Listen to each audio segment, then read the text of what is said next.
Dear viewer, imagine a surreal scenario where Bush's son becomes the President of the United States. Wow! Congrats! At this point, the family should just open a White House franchise under their house. But in a twist of absurd coincidence, Iraq discovers a terrifying technology for instant energy transfer, and Baghdad becomes an economic power, threatening US dominance. After a period of turmoil in Baghdad, on a heated night when the conference hall there felt like a powder keg ready to explode, Bush's son is on stage justifying a new military intervention. Suddenly, a journalist rises from his seat. His hand slips toward his shoe.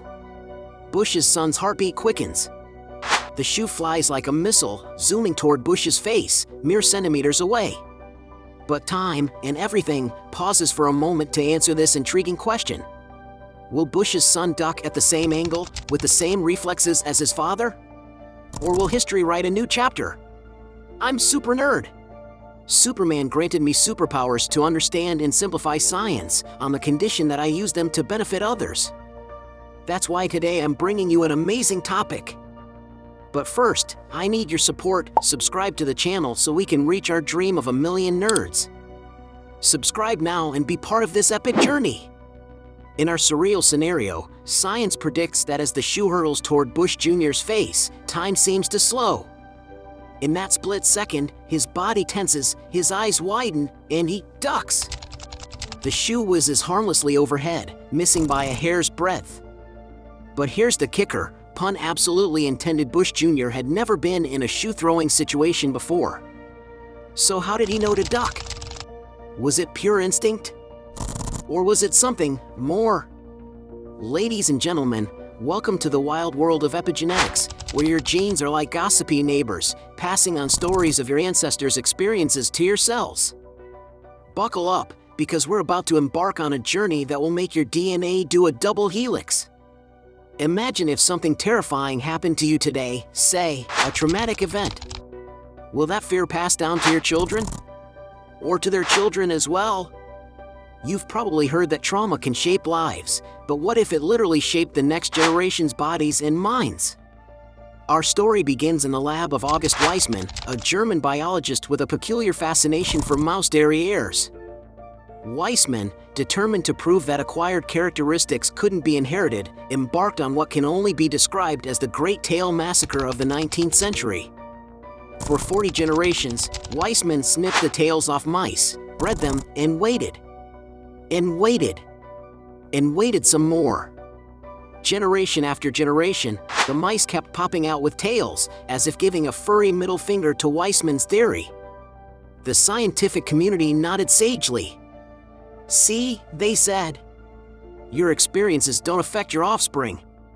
Your gym-sculpted biceps won't give your son bulging arms. Your daughter won't inherit your sharp wit just because you finally mastered the art of dad jokes. Case closed, right? Well, not so fast. Our tale takes a twist that would make M. Night Shyamalan jealous. Enter a group of scientists, probably fueled by too much coffee and a questionable Netflix binge of horror movies. They decided to play a twisted game of smell and seek with some unsuspecting mice. The rules were simple: expose mice to a harmless odor, then zap them with a mild electric shock. Rinse and repeat until the mice learn to fear the smell. Simple Pavlovian conditioning, right? But here's where it gets weird. These traumatized mice had babies. And guess what? The babies, who had never experienced the shock, freaked out at the same smell. It's like they inherited their parents' phobia of that new car smell. But wait, there's a plot twist. This fearful response continued in the grandchildren and great-grandchildren. Generation after generation, these mice were running scared from a danger they had never personally experienced. It was like a rodent version of generational trauma. The scientific community was in uproar. Had they just witnessed the ghost of Lamarck cackling in the corner? How could this be? It seemed that, somehow, the memory of fear had been passed down through the generations. Epigenetics had just made its grand entrance, and it was ready for its close-up. Now, you might be thinking, okay, so mice can inherit fear. But surely this doesn't apply to us sophisticated humans, right? We're too busy inheriting our parents' bad fashion choices and crippling emotional baggage. Well, hold on to your lederhosen, because we're about to take a trip to wartime Netherlands that will make you question everything you thought you knew about inheritance. In 1944, as World War II raged on, the Netherlands found itself caught in a deadly game of tug-of-war between Germany and Britain. The result? A catastrophic famine that claimed over 22,000 lives in just 1 year. It was a time when going Dutch meant splitting a single potato between an entire family. Fast forward to 2007. A group of scientists, probably procrastinating on their actual work, noticed something strange. The children who were in their mothers' wombs during that famine were more prone to obesity, high blood pressure, and diabetes. But how? These people had never experienced the famine firsthand. It turns out, their bodies were still preparing for a famine that ended decades ago. It's as if their genes got a memo saying, "Hey, times are tough out there. Better store every bit of food as fat, just in case." And this message was passed down through generations like a really persistent chain letter. This wasn't just about ideas or memories anymore. This was physical proof that our bodies can inherit the effects of our ancestors' experiences. Epigenetics had just upped its game from mouse whispers to human shouts. So, what does all this mean for us? It means that our bodies are smarter and more complex than we ever imagined. They're like time travelers, learning from the past to prepare for the future. Every experience, every challenge, every flying shoe, it's all potential information for your future generations. But here's where it gets personal, folks. Really personal. Imagine this, you're sitting there, staring at your mountain of credit card debt, cursing your lack of financial discipline. Your heart races every time you check your bank account. You've tried budgeting apps, financial advisors, even cutting up your cards, but nothing seems to work. But what if that impulsive spending isn't entirely your fault? What if it's a behavior passed down from your father, who grew up during the Great Depression and developed an enjoy it while you can mentality? Or from your grandmother, who lived through times of scarcity and learned to buy things whenever she could, just in case? Mind blown. This isn't about shifting blame. It's about understanding.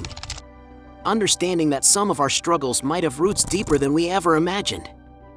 But here's the real kicker. Now that you know this, you have the power to change it. Your actions today could be shaping the financial habits of generations to come. No pressure, right? As we wrap up this wild journey through the twisted streets of Epigeneticsville, remember this: future generations are watching you. Your actions today could be shaping their tomorrow. But don't let this knowledge paralyze you with fear. Instead, let it empower you. You have the power to potentially pass on resilience, strength, and yes, even a killer instinct for dodging flying footwear to future generations. So, the next time you're faced with a challenge, remember, you're not just facing it for yourself. You're potentially preparing your great-great-grandchildren for their own moments of triumph. Choose wisely, act mindfully, and remember, your legacy isn't just what you leave behind. It's also what you pass on, invisibly, through the fascinating world of epigenetics. And who knows? Maybe one day, generations from now, your descendants will instinctively know how to navigate life's challenges, all thanks to you.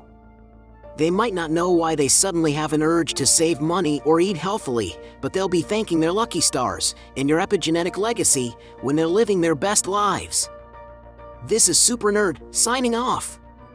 And hey, speaking of passing things down to future generations, why not pass down some knowledge by subscribing to our channel?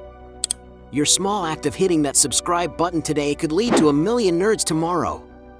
It's like epigenetics for YouTube. Your subscription could trigger a chain reaction of curiosity and learning that lasts for generations.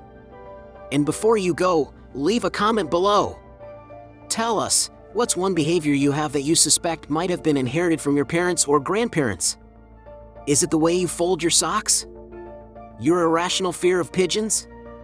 Your uncanny ability to always pick the slowest checkout line? Share your epigenetic suspicions. Let's get this conversation rolling. Stay curious, stay mindful, and keep passing on those good genes and memes.